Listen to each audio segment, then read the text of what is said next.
আমরা অভিনন্দন জানাই নয়না ওয়ার্ড বিএনপি উদ্যোগে আয়োজিত নয়না ওয়ার্ড বিএনপির আজকের এই বিশাল মিছিল থেকে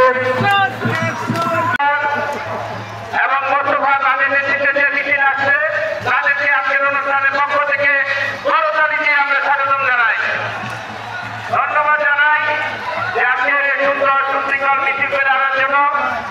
আমরা আশা করব সুশৃঙ্খলভাবে এই মিছিল নিয়ে দক্ষিণ পাশে অবস্থান করবেন। আমাদেরকে সহযোগিতা করবেন। আমাদের